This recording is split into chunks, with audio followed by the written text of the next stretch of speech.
Good morning. Happy Sunday morning. Yeah, Sunday.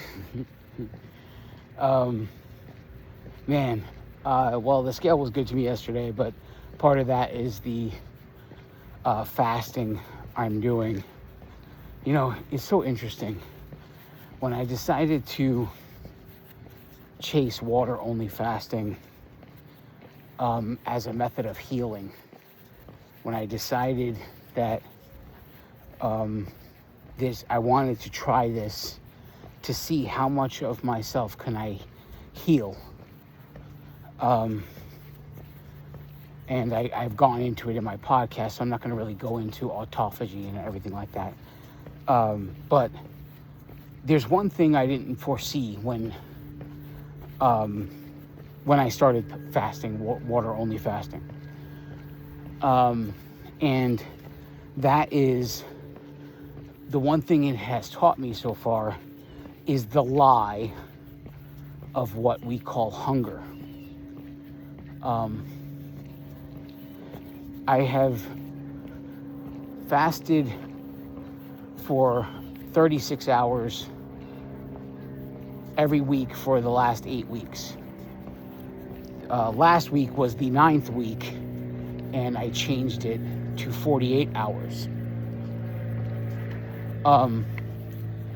And the one thing I can say about fasting is it blatantly shows the lie of what actual hunger looks like. And people, you know, we use this term so freely, and like, I'm hungry. And we don't really know what it really is to feel hunger. Because in all of the 36-hour fasts, and now in the one 48-hour fast, I could honestly say that my stomach has never felt empty. I've never felt the pain of hunger in my body. I'm not saying to you that I have not been hungry. I'm saying that there's a difference between being hungry mentally and being hungry physically. And this has been a very interesting lesson that I continue to learn. I don't think I have learned everything I need to learn about it. But there is a delusion of hunger that has nothing to do with your body telling you you're hungry. And it has everything to do with your mental state. And really, I can see how strong that hold is. The mental state that tells you how hungry you are is really fueled by eating, period. And I'm going to get more into this a little more on the podcast this week. And if that's something you're interested in, you don't know about the podcast, we're talking about the Ranting Weight Watcher podcast. Comes out every Friday. I'm going to mention it in the next one, which is this coming Friday. But I'm going to mention what I'm talking about now. I'm going to go into it a little bit deeper. But it's definitely a learning experience. And probably one that I'll never give up completely. My goal right now is to get to 72 hours water fasting. And this is in a goal of completely resetting the immune system. That's the reason for the goal, is to do an immune system reset once a quarter. And there are a lot of things we can do to heal our own bodies, to change how we do them, and change how we deal with sickness and illness. And when all of the things that I have learned that are unlocked by just simply not eating and drinking only water, it's amazing stuff what I've learned. And it's also been very eye-opening. But I'll get into it a little deeper on the podcast for episode, I think it's 239 this week. If not, it's 240. So, but other than that, it's been a great week.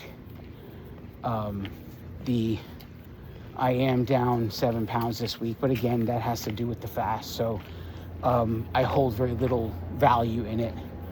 But it does feel good to be back under the under the pre-holiday weight. So you guys know, if you've been following me for any amount of time, you know I take the first weigh-in of October and then I compare it to the first weigh-in of January. And I basically figure out how much weight I have gained over the holiday season. And then from there, I keep track of how long it takes to be back to the October weight. And just this week, I am now essentially a pound under the October weight. So we're at the end of June, right? So it just goes to show you that maybe, the overindulgence in the holidays it gives you a glimpse of, is it really worth it, right? And I'm not telling you that next holiday season is going to go different and I'm going to restrict myself. I'm not saying anything like that. All I'm saying is it gives the eye-opening view of, okay, you enjoyed yourself and there's nothing to beat yourself up for, but this is how long it took to fix it, right? And so we go from there, and that's really all there is to it, and we keep going. But it is, there was one time, I'm here 6 years, right? So there was 1 year where I never lost the holiday weight that was gained, and so that one was a year where when I approached the next holiday, it was definitely like, okay, we're gonna calm down a little bit. It doesn't really matter that it's Christmas or New Year's or whatever it is. We got to really have some kind of self-control here. And I never had a year like that after that. But there's been a few. I don't know that there's ever been. I think there's only been one holiday season where I didn't gain. I never had a holiday season where I lost. I'm pretty sure of that. But there's only one holiday season that I didn't gain for sure.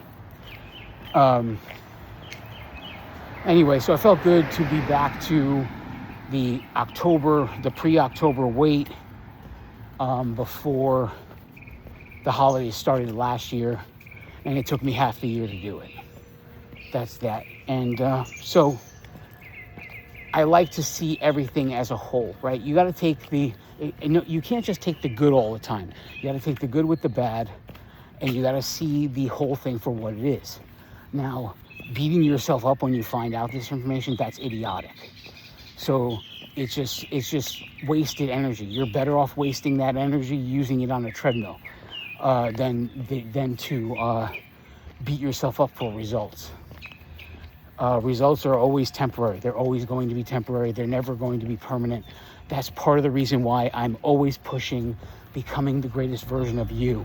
Because when you learn the lessons needed, change the behaviors needed, and become the person needed to be the greatest version of you, that person will never have trouble keeping themselves in line for the rest of their lives after creating a problem like this where you need a weight loss program. That person will be able to comfortably live the rest of their lives because confidently they know what to do, how to do it, when to do it, and the behaviors that caused all of this have disappeared, and they've changed their lives. Behaviors that we are taught by society is normal, is not normal. It's just creating illness. And I'm about healing, not illness. Anyway, you guys have a great Sunday. I love each and every one of you. God bless you all.